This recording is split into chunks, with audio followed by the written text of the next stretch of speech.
Thank you, ma'am. Thank you for the kind words. Uh, so this concept of business responsibility reporting and sustainability reporting is taking, the disclosure requirements into a new phase. Disclosure requirements have leapfrogged globally, as we can all see in this last decade, holding companies accountable for their identification of environmental, social, and governance responsibilities known as the ESG, and their transparent incorporation in annual disclosures have become really important over this last decade. The concept of materiality has also helped businesses identify material products and services with bearings on their long-term sustainable growth in a globally competitive market. In line with these global developments, even our Securities and Exchange Board of India, SEBI, in its continued efforts to enhance disclosures on ESG standards, have introduced the new requirements for sustainability reporting by listed companies. The new reporting format are named as the BRSR, which is the Business Responsibility and Sustainability Report. These aim to establish links between the financial results of a business with its ESG performance. This can make it easier for regulators, as well as investors and allied stakeholders to obtain a fair estimate of the overall business stability, the growth, and its sustainability. Currently, only the top 1,000 listed companies in India previous to the BRSR reporting were required to furnish a BRR, which was the Business Responsibility Report. They were required to furnish this to the stock exchanges as part of their annual reports. The BRR was to describe the initiatives taken by the listed companies from an ESG perspective, which is the environmental, social, and governance perspective. And there was a prescribed format as specified by the board. Other listed companies also were told to submit the same voluntarily. But now, SEBI, through a notification dated 5th May 2021 last year, has made amendments to the provisions of the SEBI Regulation 2015 LODRs. Among various amendments, one related to discontinuance of the requirements of submission of BRR by the listed companies. As per the notification, companies would be required to submit a new report, which we discussed was the BRSR report. From financial year 2022-23, for top 1,000 listed companies by market capitalization, this becomes a mandatory report.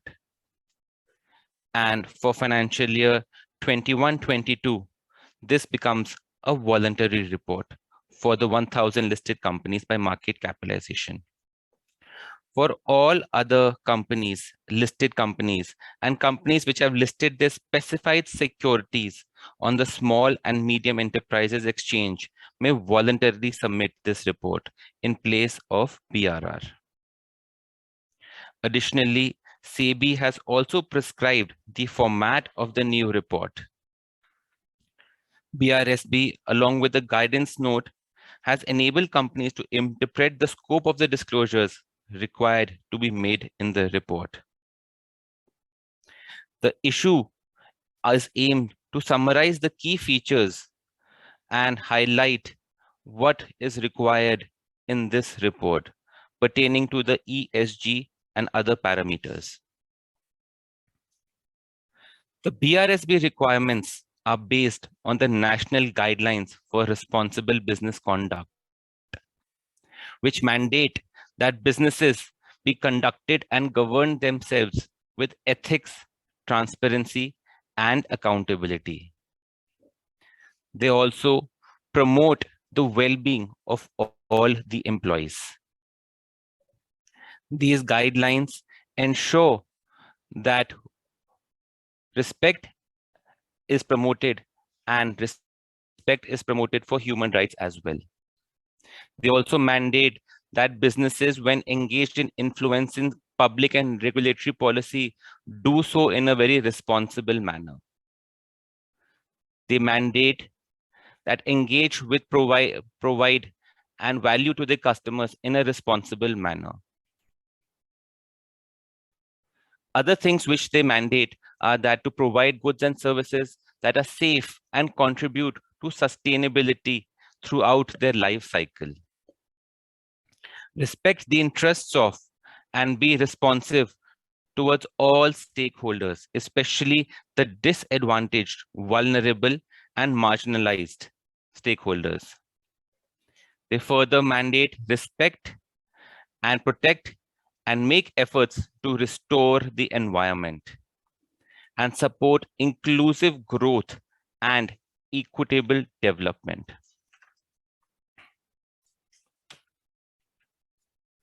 The current version of the BRR was based on the business responsibility and sustainability indicators contained in the National Voluntary Guidelines on Social, Environmental, and Economic Responsibilities of Business, issued in 2011 by the MCA, the Ministry of Corporate Affairs. Those guidelines were updated as the National Guidelines for Responsible Business Conduct in 2019. BRSR seeks disclosures from listed companies on their performance against the 9 principles of NGBRCs. In accordance with the guidance note, listed companies which prepare and disclose sustainability norms as part of the annual report based on the internationally accepted reporting framework such as GRI, which is the Global Reporting Initiative, the Sustainability Accounting Standard Board, SASB, the Task Force on Climate-Related Financial Disclosures, integrated reporting. They can cross-reference the disclosures made under such frameworks to the disclosures sought under the BRSR. A lot of these disclosures require quite a similar information. In case the data sought the reporting format is already disclosed in the annual report, the listed companies can just provide a cross-reference to the same without further reproducing it.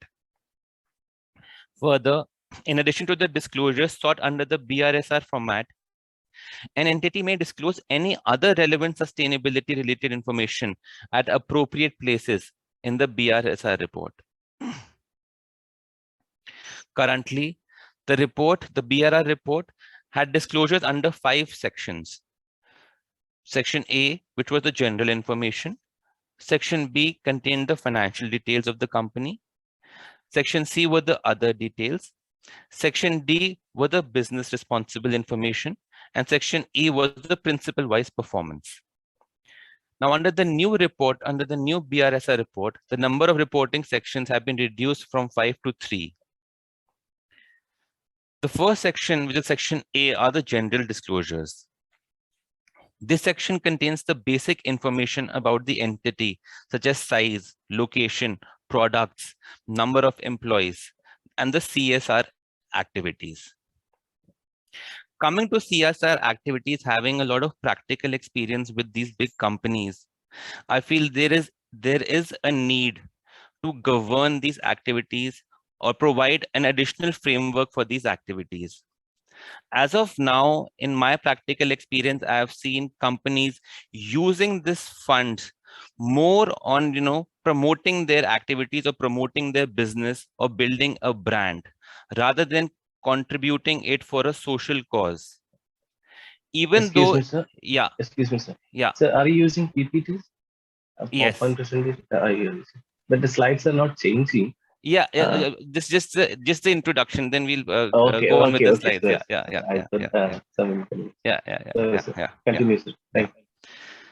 So in the CSR initiatives, it has been noted for all practical applications or uses that companies do spend it on their brand building as well. So what happens is if company has to give some funds for an CSR activity as per the prescribed rules, they ensure that it is done towards building of brands as well. So a lot of these funds I feel are not going in the right direction, and there is a special need to enforce or to ensure that these funds are used for what they are meant for. Coming back, unlike BRR, disclosures under this section have been expanded to include all the details, details of the name and contacts, detail of the reporting boundaries, detail of the products and services, detail of business activities and products, details of markets served by the entity, which include the disclosure of the number of locations, along with a brief description of type of consumers served by the entity.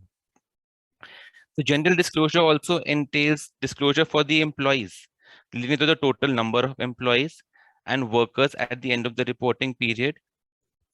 In case are there any significant changes in the number of employees or workers from the beginning to the end of the reporting period, and reason for the same to be disclosed. Disclosures on number of women comprising the board and the key managerial personnel. They also need to disclose the trends for the past 3 years in terms of turnover rate for permanent employees and permanent workers. Other than that, details of their business activities, which account for at least 90% of the turnover, detail of the product and services which they offer, and the detail of the markets served by the entity, including the number of locations, both nationally and internationally. The employee data which they have to give have also to be bifurcated into male and female, both at the top level, at the board of director level, and also at the employee or worker level. This also includes the details of the CSR, that whether the CSR is applicable, what is the turnover and the net worth accordingly. Additionally, what are the complaints or grievances of any principals under the national guidelines on responsible business conduct? What is the grievance redressal mechanism? What are the number of complaints filed during the years? What are the number of complaints pending resolution at the close of the years? All this information is to be disclosed for both the current as well as the previous financial years. Other than that, the overview of the entity's material responsible business conduct issues also need to be disclosed, in which they disclose the material issues identified, indicate whether risk or opportunity for the same, and the financial implications of the risk or opportunity needs to be disclosed as well. Moving on to the section B of this new report entails or is known as the management and process disclosures. This section is aimed at helping business demonstrate the structure, the policies and processes put in place towards adopting the NGBRC principles and core elements. Some of the key disclosures which are to be provided here are relating to the policy and management processes. They require to disclose confirmation as to whether an entity's policies cover each principle and its core elements of the NGBRCs, along with disclosing web link of the policies. The name of the national and international codes, the certifications, the labels, the standards adopted by the entity and which need to be mapped to each and every principle. These disclosures entail to disclose specific commitments, goals, and targets set by the entity with defined timelines. Entities may disclose whether goals and targets are mandatory based on a legislation or are voluntary. If they are mandatory, then the organization should also list the relevant legislation. They also entail to disclose performance against the specific commitments, goals, and targets, along with reasons in the case the same are not met. Another interesting topic covered by Section B is on government's leadership and oversight. The disclosure warranted are to disclose a statement by the director responsible for the business reporting of the entity. The statement should highlight the ESG related challenges, the targets, and how they plan to achieve them. Along with the statement, certain aspects need to be included. For example, the overall vision and strategy of the organization for all, for short term, for medium term, as well as long term. With respect to the managing the significant environmental and social impacts that the organization contributes or causes to, or that are directly linked to its activities, products, or services. Other disclosures entail details of the highest authority within the entity responsible for the implementation and oversight of the business responsibility policies. Such as authority could be a director of the board, committee of the board, senior management personnel, or committee of employees. In case a committee is the highest authority, the composition of the committee should also be disclosed. Additionally, they need to disclose whether an external agency has carried out an independent audit or evaluation of the working of its policies. It does not allow an internal agency to conduct this evaluation under BRR. Such an evaluation could be performed by an internal agency as well in these new norms. Coming over to Section C is for the principal-wise performance disclosures. This is the third of the three sections in this new report. The earlier report had 5 sections. In this third section, the disclosures under this section would help listed companies demonstrate their performance in integrating the principles and core elements with key processes and decisions. Each principle is divided into a central indicator, which are to be reported on a mandatory basis, and leadership indicator, which are to be reported on a voluntary basis, and which aspire to progress to a higher level in their quest to be socially, environmentally, and ethically responsible. Some of the important disclosures which are to be made are regarding Principle 1, which is business should conduct and govern themselves with integrity and in a manner that is ethical, transparent, and accountable. Detailed description of number of trainings and awareness programs or any of the principles held for the board or the KMP or employees other than board and the workers. Further, under this principle, they need to disclose the details of fines or penalties or any punishments or awards or settlements amount paid in proceedings with regulators or any law enforcement agencies in the financial year. This disclosure would also include non-monetary penal provisions, such as any kind of punishment or imprisonment. The said disclosure is required to be made on the basis of materiality, as specified in Regulation 30 of the LODR requirements. They further need to disclose the number of complaints received in relation to the issues of conflict of interest of the directors and KMPs, along with details of any corrective action taken or underway on issues related to fine, penalties, and actions taken by regulators or law enforcement agencies or the judicial institutions on cases of corruption and conflict of interests. Further, under this principle, they're required to disclose the details relating to the anti-corruption or anti-bribery policies, along with disclosures of number of directors, KMPs, and employees against whom disciplinary action was taken by any law enforcement agency against charges of bribery or corruption in the current as well as the previous financial year.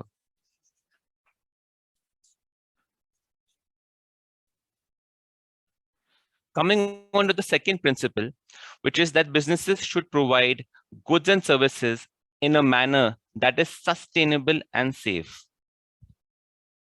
Here they need to disclose the percentage of research and development, which is the R&D, and capital expenditure investments made by the entity in specific technologies to improve the environment and social impact of products and processes against its total R&D and capex investments. This also needs to be disclosed for both the current as well as the previous financial year. They also need to disclose the procedures in place for sustainable sourcing. Sustainable sourcing refers to the integration of social, ethical, and environmental performance factors in the process of selecting suppliers. So they need to disclose the procedure in place for this kind of sustainable sourcing, along with the percentage of inputs sourced in a sustainable way. Further, they have to disclose whether or extended producer responsibility, which is the EPR, is applicable to the entity's activity. EPR is the responsibility of a producer for the environmentally sound management of the product until the end of its life.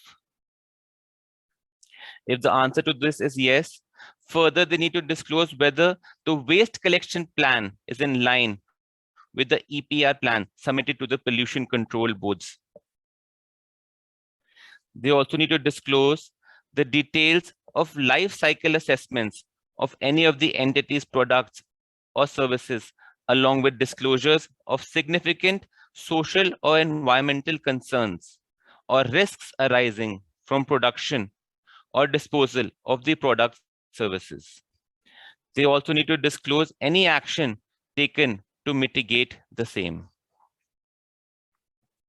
The life cycle assessment is an analytical procedure that involves assessment of the potential environment or social impact of a product or service throughout its life cycle. Next is the third principle, which states that businesses should respect and promote the well-being of all employees, including those in their value chain. Details of measures taken by the listed entity for the well-being of the employees and workers need to be disclosed here. Details of retirement benefits extended by the listed entity to its employees and workers need to be disclosed here for both the current as well as the previous financial year. They further need to disclose whether the premises or offices of the entity are accessible to differently abled employees and workers. They also, in their general information, need to disclose the details of the differently abled employees and workers employed by such entity.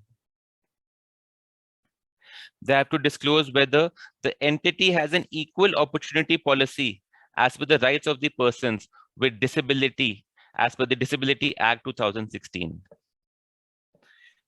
They need to disclose whether there is a mechanism available to receive and redress grievances of employees and workers, including those that are not permanent employees and workers.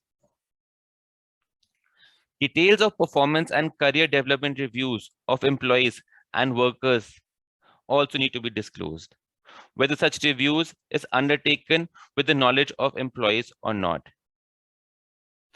They further need to disclose whether details of any corrective action taken or underway to address significant risks or concerns arising from assessments of health and safety practices and working conditions of value chain partners. Coming to the fourth principle, which states that businesses should respect the interest and be responsive to all its stakeholders. Under this, the disclosures is about the processes for identifying key stakeholder groups of the entity, along with providing details relating to the frequency of engagement with each of those stakeholder groups. The next principle is states that businesses should respect and promote human rights. Under this, details of trainings provided to employees and workmen on human rights issues and policies of the entity in the current and previous financial years need to be disclosed. Additionally, if the entity has a focal point that is responsible for addressing human rights impacts or issues caused or contributed to by the business needs to be disclosed. The details of minimum wages paid to employees and workers, both permanent and other than permanent, also need to be disclosed. Apart from that, the mechanisms to protect complainant from adverse consequences relating to discrimination and harassment cases also need to be disclosed. The sixth principle, which states that businesses should respect and make efforts to protect and restore environment. Under this, the specific disclosure relating to water withdrawal, water discharge, including the source and destination such as surface water, groundwater, or a third-party water during the current and previous financial year both needs to be disclosed. Further disclosures regarding whether the entity has implemented a mechanism for a zero liquid discharge. The zero liquid discharge is a system which involves using advanced wastewater treatment technologies to recycle, recover, and then reuse the treated wastewater towards ensuring that there is not a discharge of the wastewater to the environment. Further disclosure entails details of air emissions and greenhouse gases emitted by the entity.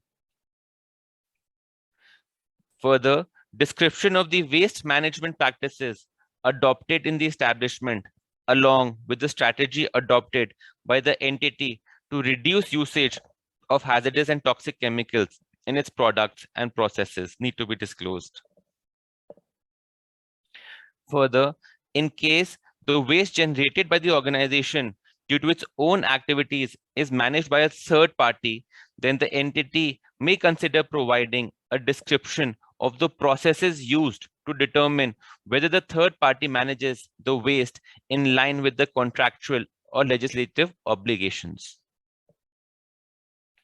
The Brsr guidelines specify details to be disclosed in case the entity has operations or offices in and around ecologically sensitive areas. These areas includes like national parks, wildlife sanctuaries, or any biosphere reserves, etc. Where environmental approvals or clearances are required. Further, details of significant direct and indirect impact of the entity on biodiversity in such areas can also be provided as part of its leadership indicators. We further need to disclose details of the environmental impact assessments of projects undertaken by the entity based on applicable laws in the current financial year. The next principle, which is principle 7, states that businesses, when engaged in influencing public or regulatory policies, should do so in a manner that is responsible and transparent. Here, they need to disclose details relating to the trade and industry chambers or association the entity is a member of or is affiliated to. They need to disclose details of corrective actions taken or underway on any issues related to the anti-competitive conduct by the entity based on adverse orders from the regulatory authorities. The next principle, which is the principle 8, states that businesses should promote inclusive growth and equitable development. They need to disclose details relating to the social impact assessment, SIA, of projects undertaken by the entity based on applicable laws in the current year, and information about projects for which ongoing rehabilitation and resettlement is being undertaken by the entity. They need to disclose preferential procurement policy in case of purchases are made from suppliers comprising marginalized or vulnerable groups.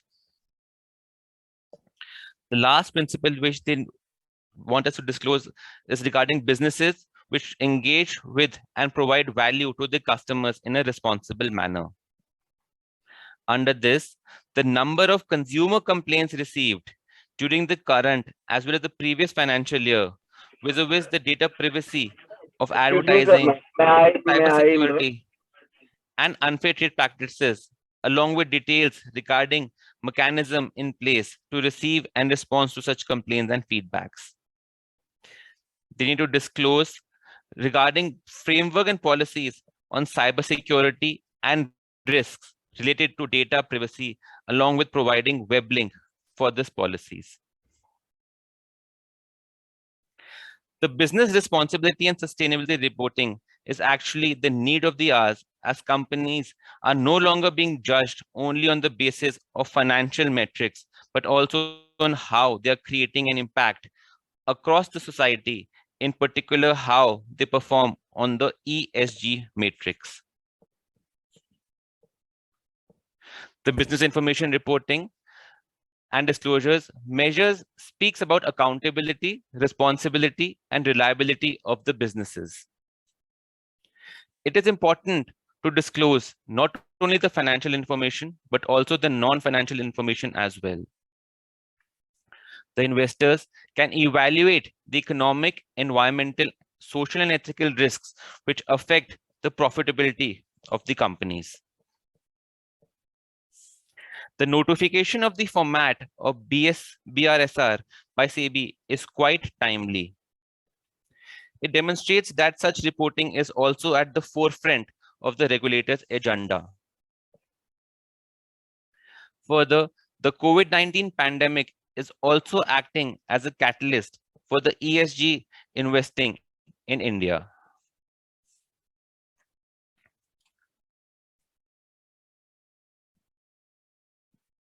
The IFRS provides the base framework for reporting financial information, while the GRI, as discussed, the GRI standards provide base framework for reporting the non-financial information.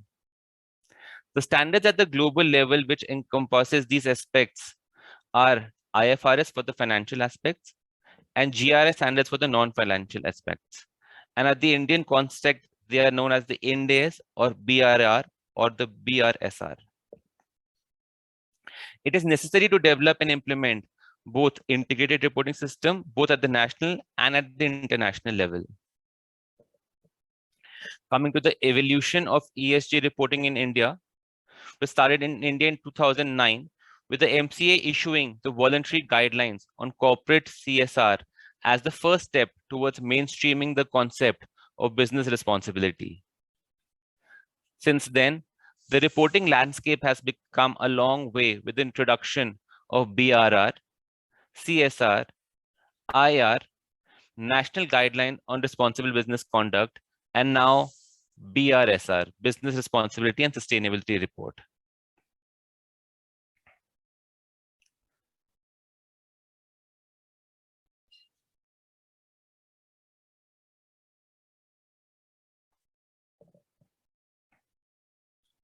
The reporting requirements in this new format are mostly in line with the recommendations made by the MCA Committee on BRR. In its report issued by MCA on 11th August 2020. The recommendations made by the committee were aimed to align the changes in global environment, the Sustainable Development Goals, and the United Nations guiding principles on business and human rights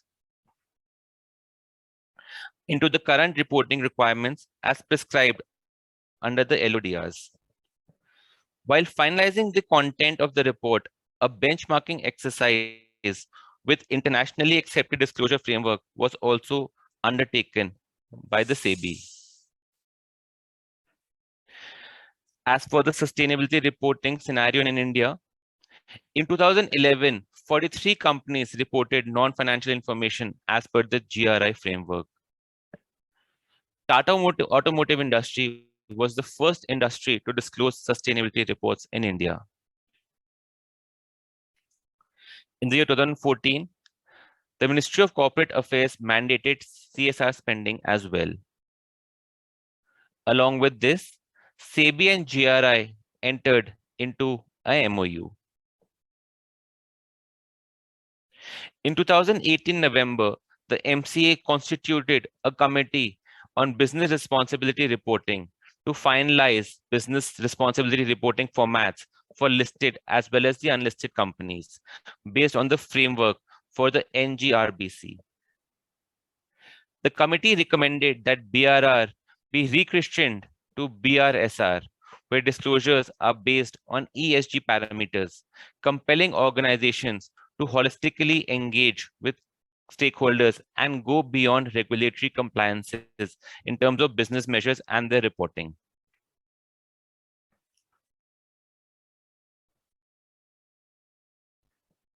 This is the BRSR format which we have already discussed. Section A was for general disclosures. Section B was for management and process disclosures. And Section C was for principle-wise performance disclosures.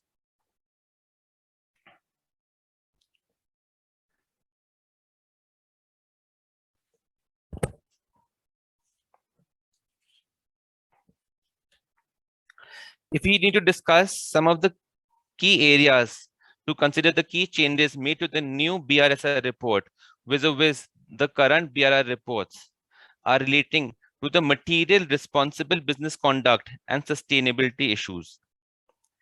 An important disclosure introduced under the BSR format, the BRSR format, relates to an entity's material responsible business conduct and sustainability issue pertaining to environmental, social matters that present a risk or an opportunity to entity's business, rationale for identifying the same, and approach to adapt or mitigate the risk along with its financial implications. These disclosures include risks arising from climate change, such as impact on operation, employees, and etc. The disclosure intends to address how far companies attain their business goals without compromising on the social, environmental, and economic impacts of business. In other words, how far an entity is able to, in effect, apply the concepts of sustainability in its operations. Another change here was for the director's statement on sustainability. Under management and process disclosures, companies are required to include a statement by a director responsible for the business reporting responsibility report, highlighting the relevance of sustainability to the organization. The statement would also include the overall vision and strategy of the organization for the short, medium, and long term, with respect to managing the significant environmental and social impacts that an organization causes or that directly linked to its product or services. Another key change here was representation of women on the board of directors. Specific disclosures were required for the number of women comprising the board of directors and KMPs. Those specified class of companies, including listed companies, have been mandated to appoint at least one women director on their board, but the same may not be followed in spirit. The required disclosures in the BRSR will provide additional information to the stakeholders about the diversity practices being followed at an organization. Similarly, disclosures about the turnover rate of permanent employees in comparison to the trend for past 3 years would help the readers to understand the approach adopted by companies. Some other key disclosures to be provided under this, which are differentiated from the previous BRR, is for the environmental related disclosures, covering aspects such as resource usage, both energy and water, air pollutant emissions, the greenhouse emissions, and the waste generated and its management practices. These also warrant social disclosures, which are a difference from the previous reporting, such as those relating to the employees, which they want for measures for the well-being of employees, accessibility of workplace by differently abled employees and workers, performance and career development reviews of the employees and workers, and the focal point responsible for addressing human rights impacts or issues caused or contributed by the business. Other social disclosures relating to communities, such as the social impact assessment and the rehabilitation and resettlement of the projects undertaken by the entity. Next are the consumers, for which they are the consumer complaints received in respect of data privacy, cybersecurity, and unfair trade practices, along with details of the entity's policy framework addressing data privacy and cybersecurity risks. SEBI, through its circular dated 6 February 2017, advised the top 500 listed companies to voluntarily adopt integrated reporting as well, which was effective financial year 17-18. The disclosures envisaged by IR were also intended to reflect the value created by the companies with the use of these capitals, which would further enable informed investment decision making by the stakeholders. If there were any information disclosed by either of these reports, the same would have been just cross-referenced.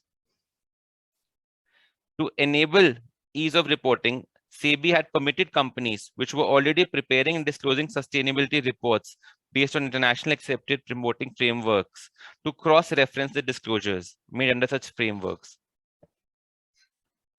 Companies should leverage existing disclosures and avoid repetition and overlaps.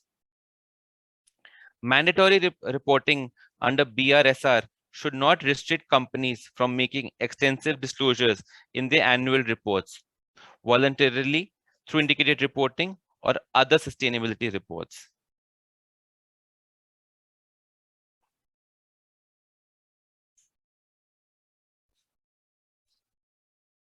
Coming to the quality of the ESG disclosures, the ESG-related investments is accelerating. Even in the midst of the pandemic, as investors demand for enhanced ESG-related disclosures and data. However, today's challenge lies not only in ensuring access to an adequate quantity of the data, but more importantly in verifying the consistency, reliability, and comparability of these data.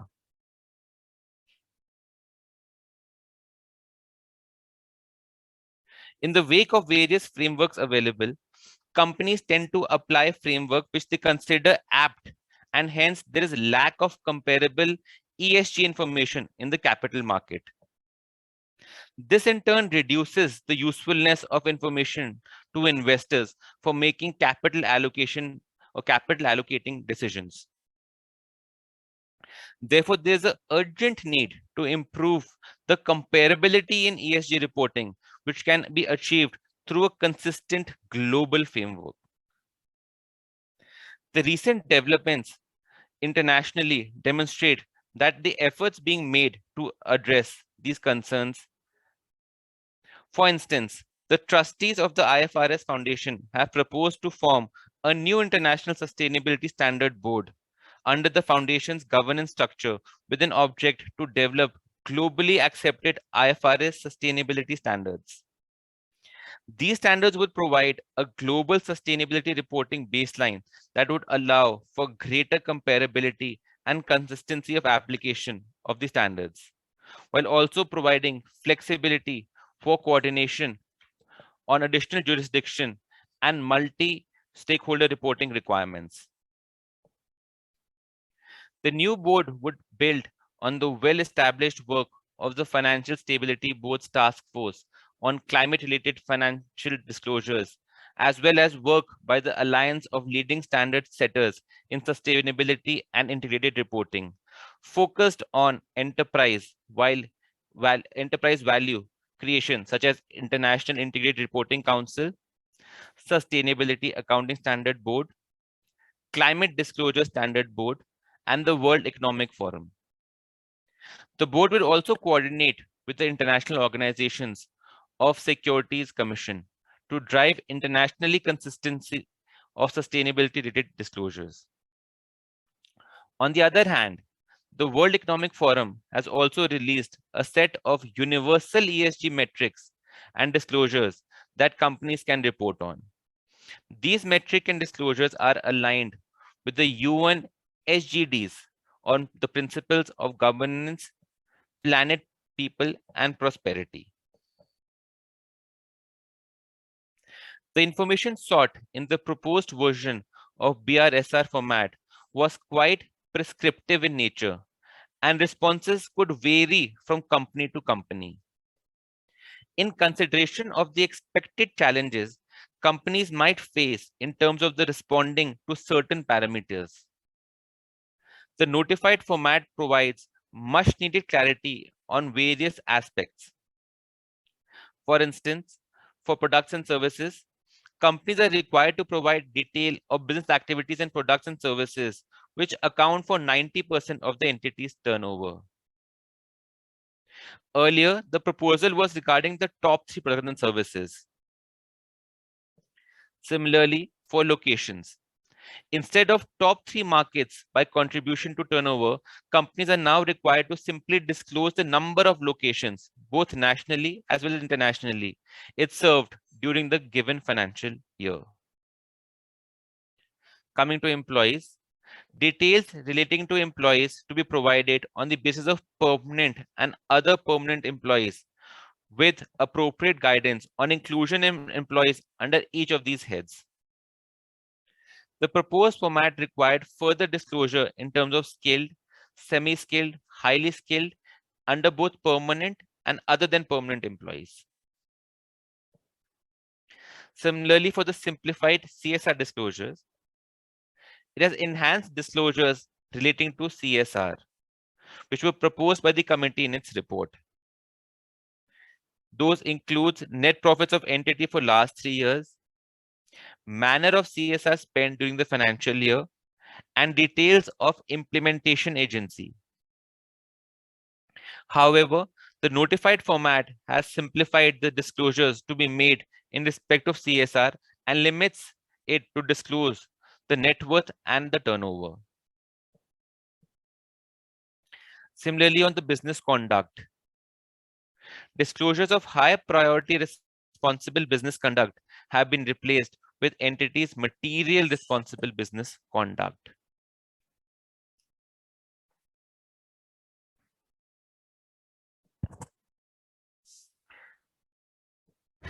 Though BRSR may be perceived as a compliance requirement, it has several positive implications for businesses. This is absolutely correct that most companies perceive it as just as a compliance requirement, which forms a challenge. However, globally, ESG disclosures have demonstrated several benefits, some of which include increased value creations. A few global studies show that companies that embed ESG into its core business practices outperformed their peers. This is true for India as well, where over a 12-year period, the MSCI India ESG Leaders Index consistently outperformed the broader market as represented by MSCI India IMI Index. Second one was access to markets and increased market share.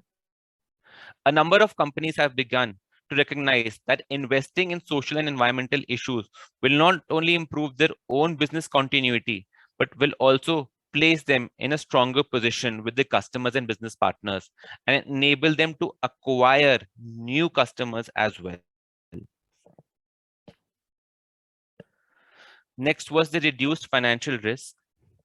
There has also been demands for disclosures on greenhouse gases, emissions from energy companies that are also facing litigation for causing and perpetual global warmings.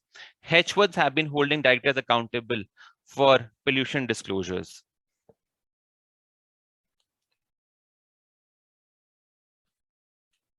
Carrying on, several leading global reporting framework such as GRI, Integrated Reporting, CDP, Sustainable Accounting Standards have significant investor involvements in their formulation, and investors are some of the largest consumers of these data. Additionally, several asset management companies have launched ESG funds, which used ESG performance of a company to make investing decisions. Communities have become more aware and empowered now. Most companies recognize that it is the communities and not governments that provide them with the license to operate. Sustainability reporting enables companies to disclose their plans and activities and get their social currency to operate. Employees are also increasingly preferring companies that demonstrate responsible behavior. To attract and retain human talent and satisfy consumer expectation, companies have begun to embed sustainability practices into their business. Disclosing these practices and results through sustainability reports, therefore, helps these initiatives.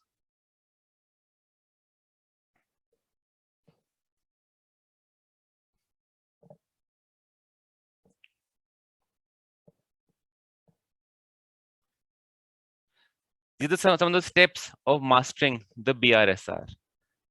It includes automate data collection and connect data across the organization.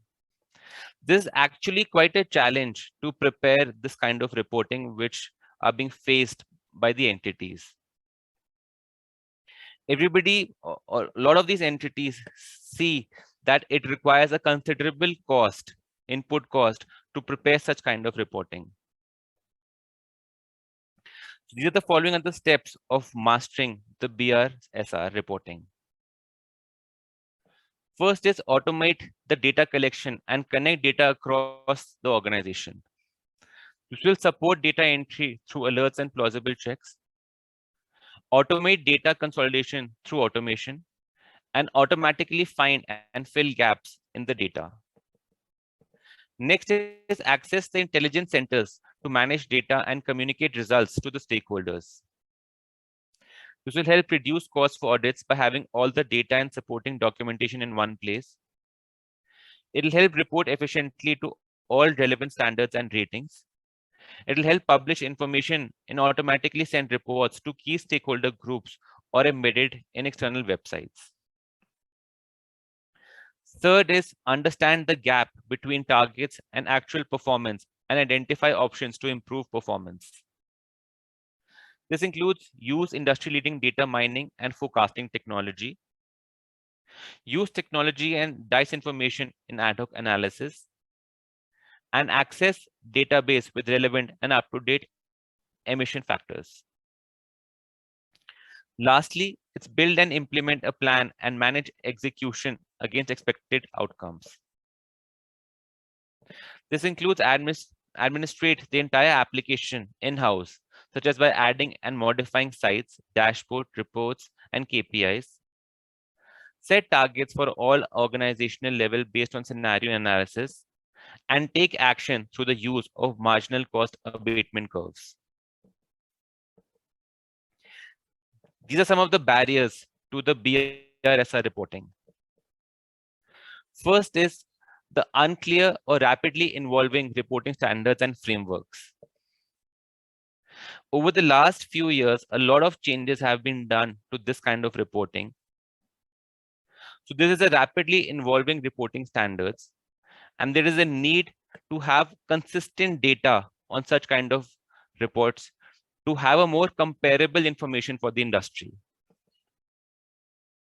Second barrier, which are the resources which we have discussed, which is the cost, time, and expertise. A considerable amount of time is required to prepare this data if such information is not integrated into the overall ERP system of the entity. A lot of time being such evolving reports, this information or the data is not integrated with the ERPs. So it takes a lot of time and cost to extract such data from the company's historical date sheets. Third is the new processes which may feel uncomfortable, especially stakeholders' engagement. One of a very practical barrier which I feel is the lack of management support or understanding. A lot of time we have seen practically that management does not feel that this kind of reporting will enhance or will provide any kind of benefits to the entity. So sometimes they do not give the attention or the importance it deserves. So we feel there is that missing gap where the management needs to be trained to explain how such reporting will add value to their organization as well. In organizations where the management does not support this kind of reporting, it is very difficult to extract data and to report on all these numbers or formats or the information. Next is what they feel is that fear of risking credibility and reputation or risking misinterpretation. Management sometimes feel that the users of these data probably will misinterpret the data. So sometimes they even fear that the risk of credibility and reputation for this. There's also a perception that stakeholders and investors do not read sustainability reports produced. That's why probably there's also a need, a way to present this data in a more concise manner, that only material information out of this data needs to be reported. Even though it can be stated that this is a perception, but yes, a lot of times stakeholders or investors probably do not feel that this reports are important. So that perception also needs to be changed, because ultimately all these listed companies or big companies are investor driven. So they feel that they should provide only those kind of data which they feel the investors will be feel interested in, or which will help them to attract and retain more investors.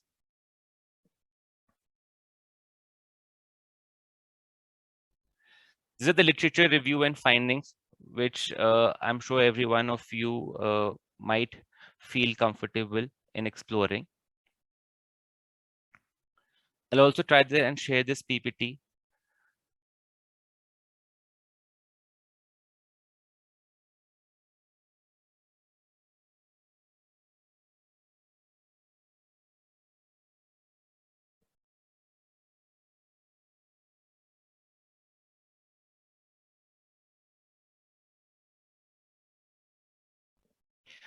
These are some of the concluding remarks. The present fiscal year is breather given by SEBI to the top 1,000 listed companies by market cap.